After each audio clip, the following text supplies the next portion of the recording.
Right, hello.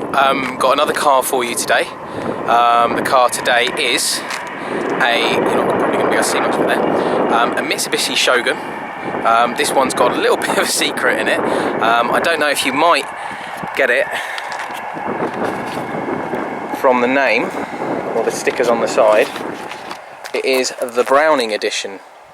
So let's have a look at what the particular surprise is in this vehicle. Some of you might have got it if any of you know what Browning is. And essentially, the little surprise lurking in here is in those two little drawers. Now let me see if I've got the right key. What you actually have in here, if I remove this, is a gun drawer. You've got a drawer for the guns, and then the drawer over there, I believe, is for ammunition and other things that you might need when you have a gun. So as we're here, we might as well start with the size of the boot. It is a big boot. The gun drawers actually come out. They are a detachable feature, and this does have 7 seats when you take the gun drawers out. Obviously, today the gun drawers are in. I thought it'd be quite cool to leave them in, because how many cars do you see and have people reviewed that have a gun drawer in them? Very unusual. Because it's the Browning Edition, it comes with quite a lot of equipment. I'll just show you in the back. So you've got electric windows all the way around. You have got, you see, nice, very flat floor, because it's sitting so high it can sit above the prop shaft. You've got heating controls in the back there, which is also helpful. As I said in the Golf review, it's nice for kids on a hot summer day, but also nice if you've got someone who's travel sick. Now they are leather seats, and they're quite nice. They've got little Alcantara inserts here, which, as I said before in the Audi TT review, do help in terms of you don't slide around so much on them. The seats do recline, and there is a central armrest there, but it's just hidden underneath that, and with one hand it's difficult to lift up that headrest. Probably should have done that before I started. So, but as you can see, I mean, as you would expect, this enormous vehicle, tons of legroom, loads and loads of headroom, and this vehicle does have a panoramic, well, I don't know whether it would be classed as a panoramic sunroof, but it certainly is big. Just about everything about this car can be classed as big. It is enormous. I mean, look at it. It's quite a masculine looking car, and the side seals to step up into the vehicle. So let's show you the driver's seat.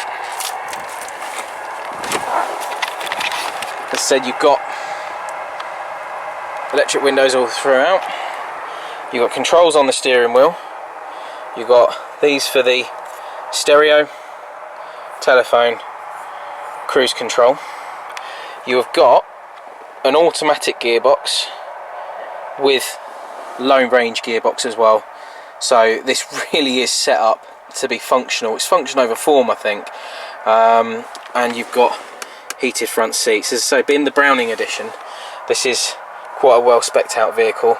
You've got the Rockford audio system, which is another upgrade, and then you've got a nice central display there. And I don't know if this shows the trip computer, so average speed, outside temperature, shows elevation. It's got a barometer as well, which is just nuts. And I've switched it off. Right, here we go. Average fuel economy, 24.8 miles per gallon. This vehicle is still very much, I think, an out and out off-roader. It's got leather seats, it's got heated seats, it's got climate control and stuff like that, but at the same time they've just been bolted onto quite a raw 4x4 skeleton. It's not been turned into a limousine or anything, and as you'll hear as I'm driving it, I quite like that. I quite like the purity of it, the concept that has stayed the same. I'm going to get in it and taking it for a drive now. So hopefully you'll see how that goes and see what I think about it. But immediate appraisal is that the Mitsubishi Shogun is still very much a purpose vehicle. I actually went to a country show recently and Mitsubishi had a stand there advertising it for farmers, pretty much as farm machinery itself, you know, to get around land, etc. And I think that's about right, and I quite like that. So I salute you, Mitsubishi, for not making a 4x4 limousine, just making a 4x4. So let's get in it and see how it drives and see what the impression is. Right, so first impressions driving this absolute monster of a car are that it definitely is as big as it looks, and it is set up, I would say, probably to be more practical than anything else. The automatic gearbox certainly seems to work okay. It's not particularly intrusive. The noise from the 3.2 litre turbo diesel engine is definitely evident. I would say that this isn't, you know, what people call a Chelsea tractor. It's not a 4x4 setup to be more at home in the town, or at least as at home in the town as it is in the city, in the country. Sorry, there is tons of space. I mean, it is enormous on the inside as it is on the outside. I think, you know, the person next to me could sit there and reach out and probably still wouldn't knock into them. There is plenty of space in the back, and as I mentioned before, this does have 7 seats when the gun case is actually in place. But it's a nice car. It is a nice car. A really high commanding driving position, I would say, and it's not overly wide for all that size. You do fit in a lane of traffic. You know, you're not struggling to move over for other cars. You know, you do still fit in a lane of traffic, which I know sounds silly because obviously why would they make cars that don't? But when you see the size of this, you do think to yourself, God, am I going to feel like I'm going to hit every oncoming vehicle that's on the road that I'm going to meet? But you don't.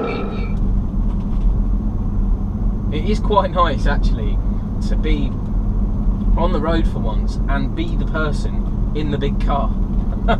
To see people's reaction when you're coming the other way, and there's cars on their side, and where they probably would normally go, oh, they'll have to stop.